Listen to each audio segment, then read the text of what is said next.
Olá, no Pauta Especial de hoje vamos falar sobre a pesquisa realizada pela Universidade Federal de Alagoas, que constatou que o comportamento da vítima influencia no resultado das condenações relacionadas a crimes de estupro. Vamos falar também sobre os impactos das tecnologias da informação e da comunicação, as TICs na economia.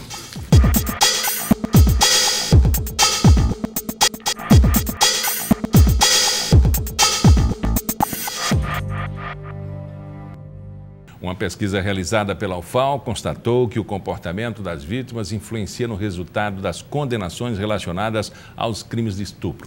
Quem explica para a gente os detalhes desse levantamento é a pesquisadora e advogada alagoana Lívia Ramos Salles. Ela vai explicar também o valor da prova dado ao depoimento das vítimas nas sentenças.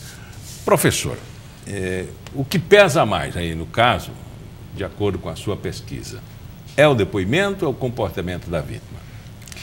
Então, a decisão judicial ela é um complexo de coisas. O crime de estupro, inicialmente é preciso falar que ele é um crime muito difícil de se provar. Por que ele é difícil de se provar? Porque o estupro, em regra, acontece em lugares escondidos, lugares clandestinos, livres de testemunhas. Então, muitas vezes a vítima, a única coisa que resta a ela é o seu depoimento, a sua fala. E aí, diante de um quadro como esse, a jurisprudência ela entendeu que a fala da vítima, ela por si só, pode ser a principal prova para se condenar um réu. No entanto, essa fala da vítima, ela concorre com alguns elementos que estão fora, muitas vezes, do delito, fora da dinâmica do crime. O que, por exemplo? O que, por exemplo? Porque a gente já ouve falar muito, e às vezes já vindo da polícia, no caso de um delegado e não uma delegada, aí, em alguns casos, houve até a mudança na condução do processo, ela estava com a roupa provocante, não, ou outra assim. A vítima me provocou, quer dizer, uma criança de 5 anos se insinuou para o cidadão, o estuprador. Na verdade, o meu entendimento é que não há nenhum tipo de influência, motivação, nem de nenhuma vítima, seja ela criança, idosa, mulher, onde ela esteja, seja o local, a profissão, qualquer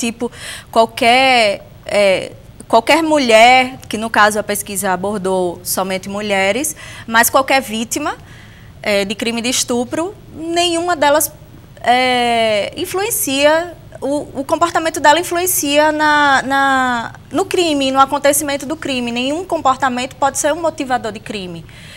Porque o que seria um comportamento, a nossa pergunta de pesquisa era o que seria um comportamento que levasse a sua própria vitimização? O que seria um comportamento que fizesse com que eu fosse violentada, que aquela mulher, aquela vítima sofresse aquele tipo de crime? Que comportamento seria esse?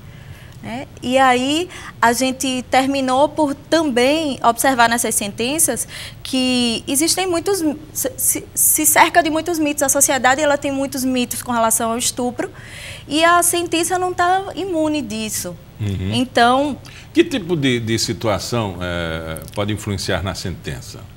A cultura do juiz? Exatamente. No que ele acredita, a religião dele, a filosofia que ele segue? Essa pesquisa, ela tanto buscou esses documentos, como também observou esse discurso do juiz. Analisou o discurso do juiz? É porque a pesquisa ela foi por duas frentes. Ela tanto reuniu sentenças para observar o modo como era construído aquela decisão judicial, mas também observou o discurso dos juízes, se eles eram atravessados por inúmeros fatores, como sua vida pessoal, a trajetória, as leituras que foram feitas durante o curso, o que é utilizado na sentença e enfim, outras informações, como a questão pessoal, como as pressões, como o distanciamento, aquela intimidade que o juiz tem com a causa. Juiz homem e mulher? Juízes homens, juízes e juízas. Qual a diferença de comportamento? É grande? Não, a pesquisa não atestou isso. Na verdade, foram 28 sentenças de todo o estado de Alagoas, e ela traçou um perfil, um retrato. Então, sem dividir o gênero, né? Não dividimos o gênero, mas, na verdade, o que podemos observar é que há toda uma recorrência. Essas sentenças foram dos anos 2000 a 2014, de todo o estado de Alagoas. O recebimento espontâneo, a pesquisa recebeu espontaneamente essas sentenças, e elas traçaram um perfil e aí a gente pode observar algumas recorrências, algumas permanências e até alguns avanços. Uhum. Em que ponto se constatou, através da pesquisa, essas interpretações de 3 níveis que a senhora falou agora há pouco, de recorrência, de repetência e de avanços, né?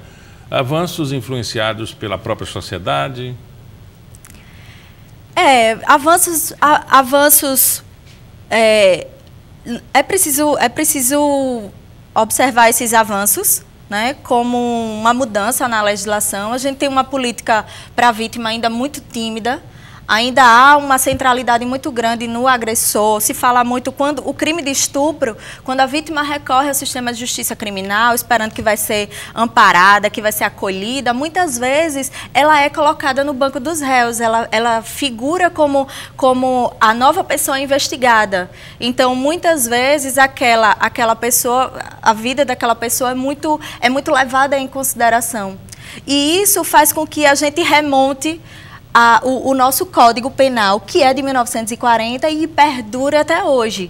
Então, a gente teve avanços, a gente teve uma mudança significativa em 2009, que modificou dos crimes contra os costumes. Antes eram os crimes contra os costumes de uma sociedade, e hoje não, em 2009 até hoje, mudou para crimes contra a dignidade sexual. Então, isso já é um avanço.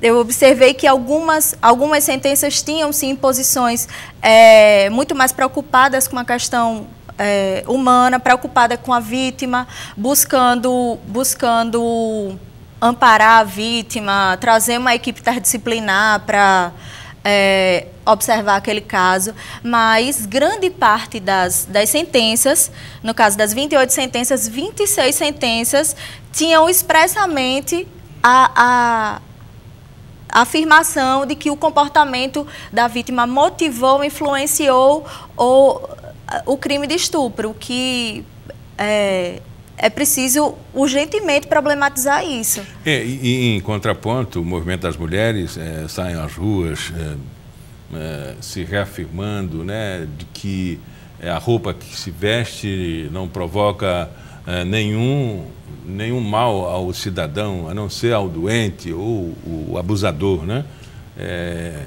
E talvez não tenha alcançado, porque isso é um movimento que cresceu nos últimos 4 anos, talvez a pesquisa não tenha alcançado. Mas, professora, a senhora pode observar nessas sentenças que é diferente quando se estupram uma mulher da sociedade, da alta sociedade, e se estupra uma garota negra da periferia e mata e esquarteja? Então, o crime de estupro ele é cercado por estereótipos. E esses estereótipos, eles são voltados para o agressor, mas muito fortemente para a vítima. Para o agressor no sentido de que, quando você busca no agressor aquilo que você acabou de falar, se ele tem alguma perversão, se ele tem alguma doença mental. O que as pesquisas indicam que é um número bastante irrisório. Se você tem mais de 500 1000 casos de estupro por ano, essas pessoas todas têm perversões, são doentes mentais, é atestado isso? Não. Então, assim, a gente ignora também que o machismo é o grande motor dessa história, né, do cometimento desses crimes. E aí, quando você não encontra essas características no agressor, algo vai ter que ser encontrado na vítima. Então, se levanta a relação de comportamento dela, do lugar que ela ocupa no cenário da vida, a profissão que ela está, a condição social, tudo isso. Eu não digo que as decisões elas são absolutamente travadas por esse duelo, mas isso, de fato, influencia de alguma maneira, né, aquele olhar sobre o depoimento da vítima, que muitas vezes é o que resta para aquela mulher, enfim, para o agressor ser responsabilizado, porque ela não tem como provar. Quando a vítima está em condições de falar. Né? Exatamente. Que às vezes isso é muito ela importante. não tem essa oportunidade, que foi lhe tirada não só a dignidade, nem só foi o estupro, mas foi lhe tirado o direito da vida também, né? E quando isso não acontece, a doutrina, a jurisprudência, ela vem...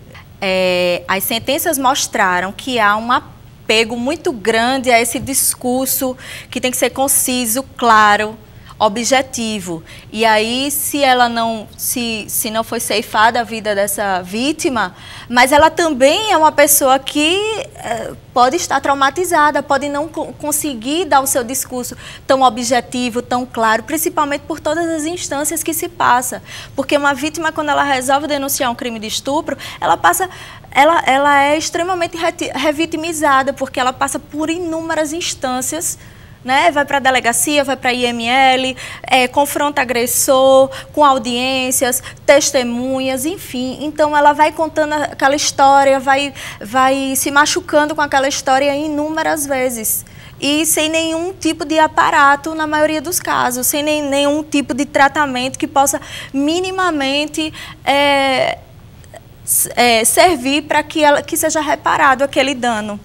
Conversamos com a professora Lívia Ramos Salles, pesquisadora e também advogada. Muito obrigado pela entrevista.